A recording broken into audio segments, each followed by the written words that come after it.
자, 1번 문제는 다음 설명 중에서 옳지 않은 것은입니다. 첫 번째가 평균적 정의가 있고 두 번째가 배분적 정의가 있습니다. 자, 세 번째가 자치법규가 있고요. 그 다음에 넓은 의미의 사회보험법, 복지권 이런 것들이 있네요. 자, 개념들이라고 생각하시면 되는데요. 1번과 2번 평균적 정의와 배분적 정의는 사회정의에 해당되는 부분입니다. 사회정의에 해당되는 부분이다. 저스티스를 말하는 건데, 자, 평균적 정의는 사람들 간의 거래와 관계에 있어서 급부와 반대급부, 물품과 대가, 손해와 배상, 범죄와 형벌 등을 공정하게 균형을 이루도록 하는 것입니다. 그걸 우리가 평균적 정의라고 말합니다.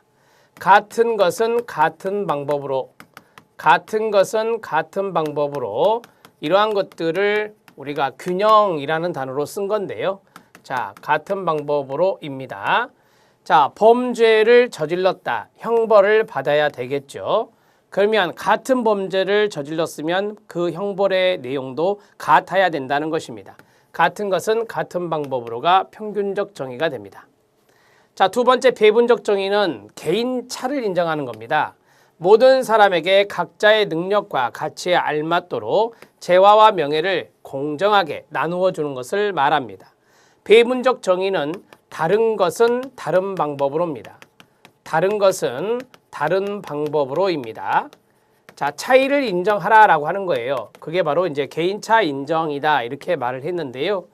경범죄가 있고 중범죄가 있습니다. 경범죄는 중범죄보다 형량이 더 적어야 합니다. 경범죄다 보니까 이런 것들을 이제 우리가 배분적 정의의 하나의 사례로 말씀드릴 수 있겠죠. 그래서 다른 것은 다른 방법으로입니다.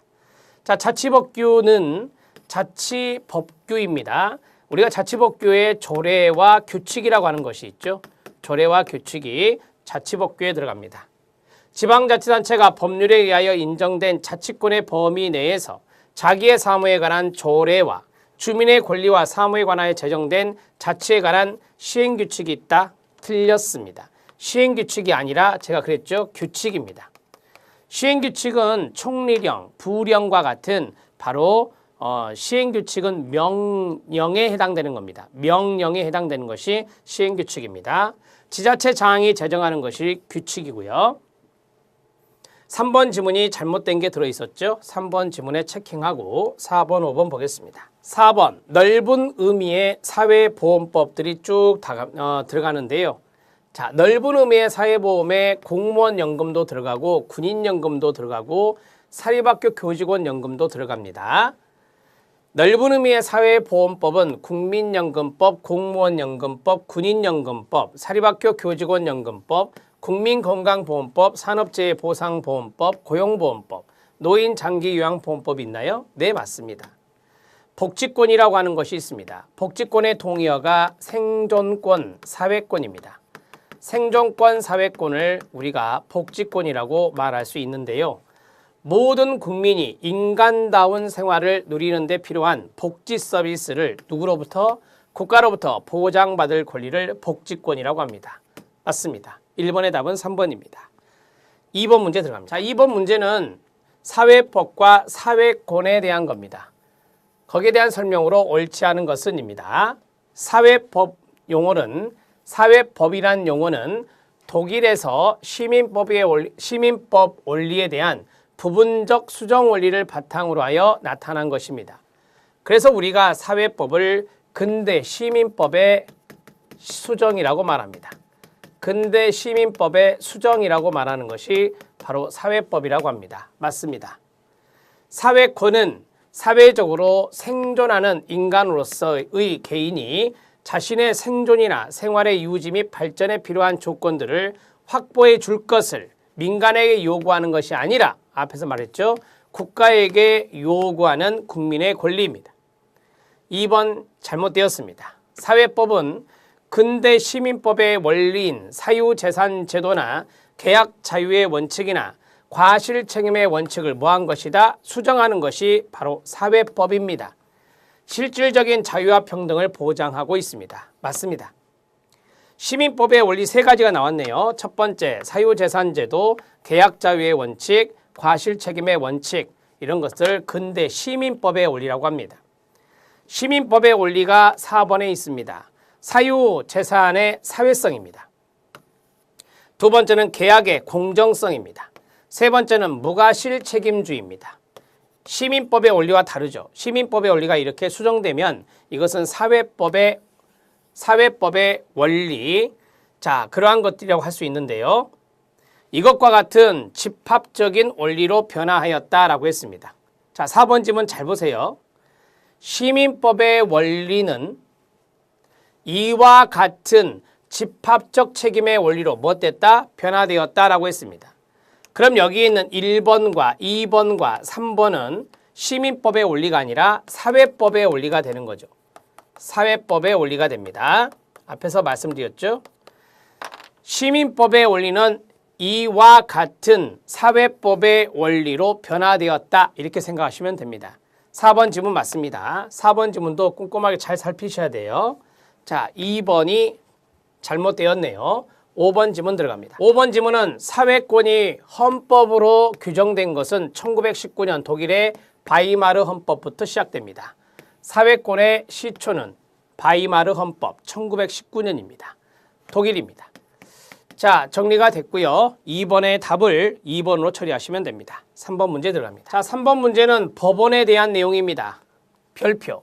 법원의 문제 시험에 잘 나오죠. 옳지 않은 것은입니다.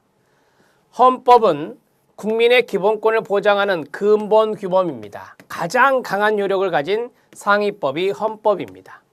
헌법, 법률, 명령, 조례, 규칙 이렇게 되는 거 아시죠? 위법, 동그라미, 위법한 사회복지 조례가 있다. 취소 소송으로 다룰 수 있는 것이 원칙이다. 아닙니다. 다룰 수 없는 것이 원칙입니다. 여러분, 위법한 법률을 위배한 사회복지 조례가 있다면 무효입니다. 무효. 그냥 무효입니다. 무효. 취소 소송을 할 필요가 없습니다. 그래서 취소 소송으로 다룰 수 없는 게 원칙입니다. 우리 시험에 나왔던 지문입니다. 국민의 권리와 의무 형성에 관한 법률은 원칙적으로 누가 정합니까? 국회가 정합니다.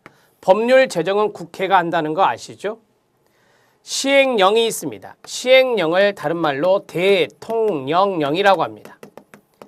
자, 시행령인 대통령령은 법률에서 구체적인 범위를 정하여 위임받은 사항과 법률의 집행을 위하여 필요한 사항에 관해서 대통령이 발할 수 있는 명령, 이러한 것들을 우리가 시행령이라 합니다. 맞습니다. 자, 전반부에서 틀린 게 있습니다. 2번이 잘못되었습니다. 시험에 나왔던 지문이라고 말씀드렸습니다. 위법한 사회복지 조례는 무효이니 취소 소송을 할 필요가 없습니다. 5번입니다. 조례나 규칙은 지방자치단체가 법률에 의해서 인정되는 자치권의 범위 안에서 자기 사무나 주민의 권리, 의무에 관해 제정한 자치에 관한 법규, 내자로 자치법규라 했죠. 이것은 두 가지가 있다. 조례와 규칙이다. 5번 지문 맞습니다. 3번의 답은 2번입니다. 4번 문제 들어갑니다. 4번은 사회복지법의 체계입니다.